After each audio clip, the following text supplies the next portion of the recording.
లేదా బాగా చదువుకోరా, రాత్రిపూట ఇడ్లీకి ఇంటికి రారా, ఇలాంటివన్నీ చెప్పినప్పుడు మా నాన్న ఏంటి బాగా నసదొబ్బుతున్నాడు, చేదస్తాం అనుకుంటాను, మా నాన్నకి సరిగ్గా తెలియదు అనుకుంటా బతకటం, అందుకని ఇలా అయిపోయాడు అనుకుంటాడు.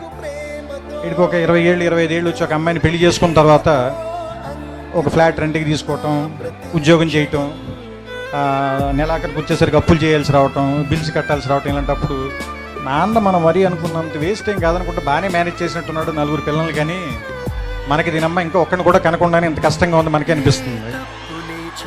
ఆ తర్వాత ఒక 35-40 దాటిన తర్వాత పిల్లలు కొంచెం పెద్దవాళ్ళు అవుతుంటే స్కూల్ ఫీజులు, ఆ తర్వాత వాళ్ళకి ఏదైనా ఒంట్లో బాగున్నప్పుడు రాత్రిపూట హాస్పిటల్కి పరిగెత్తటాలు, ఏదైనా ఒక కష్టం వస్తే డబ్బుల కోసం ఎత్తుక్కోవటాలు, ఇలాంటప్పుడు నాన్న గుర్తుంచి కళ్ళల్లో నీళ్ళు వస్తాయి.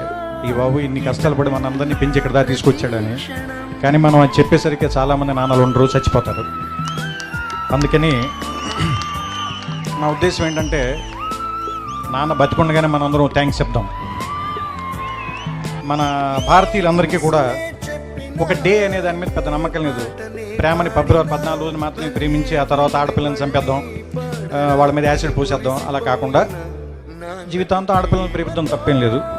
అలాగే అమ్మను కూడా సంవత్సరంలో ఒక రోజు ప్రేమించి మిగతా అన్ని రోజులు కంచాలు విసిరేసి తిట్టటాలు అవి కాకుండా అమ్మని జీవితాంతం ప్రేమిద్దాం. అలాగే నాన్నను కూడా ప్రపంచంలో సంవత్సరంలో 365 రోజులు ఒక రోజు కాకుండా 365 రోజులు గుర్తు తెచ్చుకున్నాం. అంటే నా ఉద్దేశం it's an vote to father.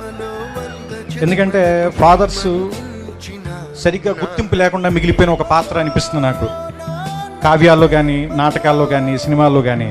అంటే అమ్మని డ్రమటైజ్ చేసినంతగా మనం ఫాదర్ని ప్రపంచం ముందుకు ఎక్కువ చూపించలేకపోయామా అని అనిపిస్తుంది. కానీ ఫాదర్ నుంచే కదా మనం వారసత్వం కూడా తీసుకుంటాం.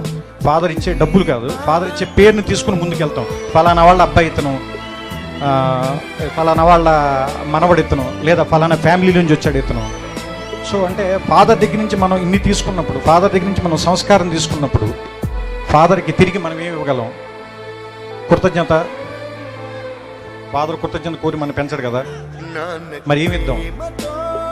ఒక జ్ఞాపకంగా గుర్తుపెట్టుకున్నాం, మర్చిపోద్దు. చిన్నప్పుడు ఆయన భుజాల మీదే నుంచుని ప్రపంచాన్ని చూస్తాం, ఆయన వేలు పట్టుకుని నడక నేర్చుకుంటాం, ఆయన ఒళ్ళో కూర్చుని చదవటం నేర్చుకుంటాం, ఆయన ఒళ్ళో కూర్చుని ప్రపంచాన్ని చూడటం నేర్చుకుంటాం. ఆయనతో పాటే ఆయన స్కూటర్ డ్రైవ్ చేస్తుంటే ఆయన ముందు నుంచుంటాం, ప్రపంచం మొత్తం మనమే గెలుస్తున్నాం అనుకుంటాం. ఆయన వెళ్ళిపోయిన తర్వాత ఒంటరిగా ఉన్నామని ఎప్పుడు అనుకోవద్దు. మన వెనకాల కనపడిన ఒక నీడలాగా నాన్న ఎప్పుడు మనతోనే ఉంటాడు. ఇది చెప్పడం ఈ సినిమాలో నా ఉద్దేశం.